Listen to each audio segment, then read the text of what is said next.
My name is Maiti. I'm 17 and I'm a senior at CK McClatchy High School in Sacramento, California. My name is Jalen Singleton. I'm 16 years old. I go to CK McClatchy High School in Sacramento, California.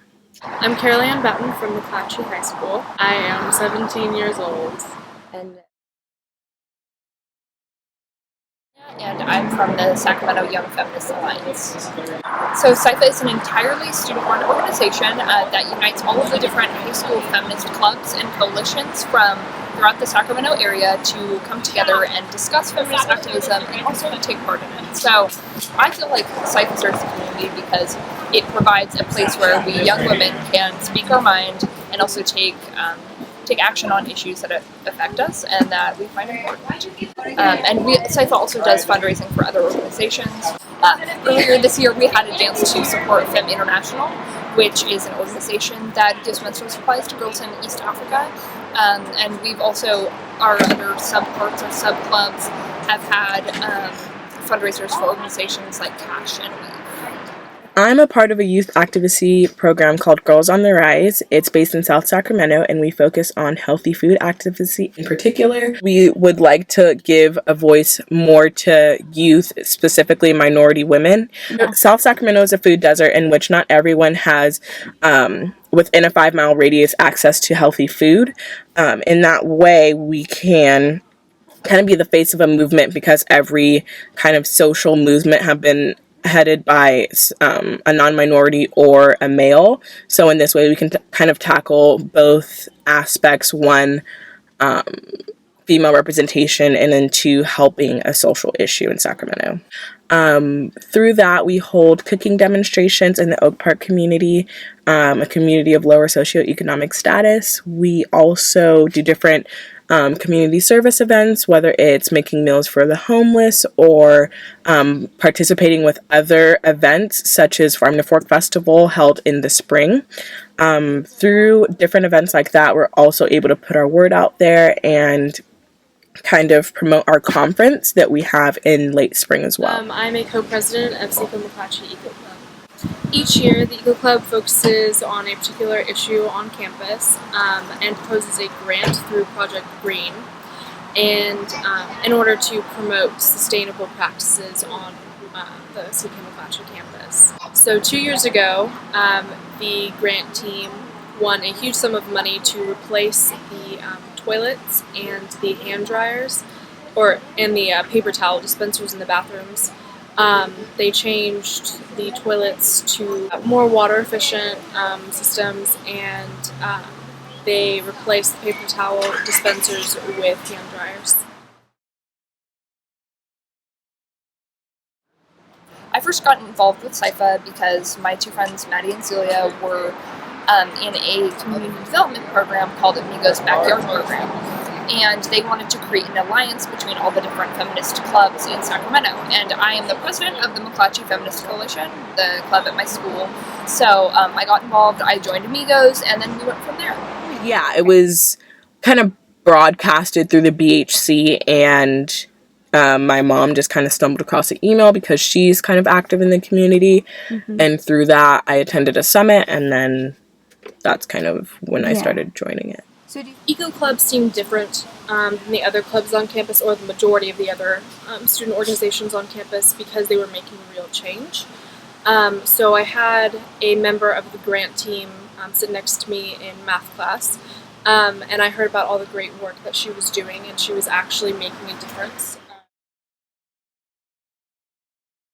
Because activism is something that's really important to me, and I want to continue doing it, but I think more of a leadership role I've learned through Girls on the Rise because I was a participant for 2 years, and now the foundation that they're backed by actually hired me this year. So I think just kind of leadership roles, definitely communication skills with having to talk to people of importance, whether it be administrators from schools, heads of foundations, stuff like that. I think I was able to exercise my communication skills a lot because people can be good speakers, but they won't know what to do unless they're put into a certain situation, and further develop those skills. So being part of the grant team in Eco Club, obviously you learn how to write a grant and be persuasive, be specific, and in particular, this was a green grant. You get a lot of information on like energy usage and things like that. So you're doing a lot of calculations. You're talking to a lot of peers and administrative representatives on campus. So you learn to stick up for yourself and seek out information that you want. And as a president, you have to have a lot of organizational skills, have to be able to present yourself professionally and make presentations to the members of your club. The Amigos Backyard program is a really amazing program that trains teenagers in community development, and it's a completely voluntary program. Basically, because the teenagers that join the program join it by choice, we are already passionate and we already know what we want to do. I think every channel possible, because different things are going to affect different people. So I think if you can reach each aspect, whether it be, in schools, during like spiritual groups, in school spiritual groups, through their parents, any type of outlet that you can get to, go through. But I think the most effective way to find somebody that's really passionate about something is they need to seek out you. Like everything that I've done at CKM, if an adult had approached me, I might not have taken the opportunity. I had to, want it myself and put myself out there. So, and I think that shows leadership too. You find real leaders when they put themselves out there. Making sure that the students know that you are there. So I think it's really important that while adults obviously have so much wisdom for us and a lot of guidance, because oftentimes they've been there before, they've done activist work before, it's really important that teenagers and youth in general learn from other youth. So if you are starting a program to engage the youth in activism or community development or anything like that, I think it's always beneficial to, during the second generation of the program or in the future, to have other teenagers perform outreach and also to teach some of the lessons that they've learned, because I've found in my experience I relate more to people who are my age and I feel better about listening to them. Give them the problem. This is what you're faced with. This is A, B, and C. This is how it affects you. And in that way, they're more likely to help the situation if you put the situation, in their life, whether they've been directly affected by it or not. So I think obviously you need a core of really passionate young individuals. So you should seek out individuals that are passionate about, similar things. Those youth need to put it upon themselves to recruit. You feel like you have more of an impact when it's student run and not, adult supervising. So after high school, I want to go to college. I'm not sure where yet, but I want to be a political science major. Although I think that direct action is really, really important, I think that we also need leaders to advocate in politics, in Congress, in Washington.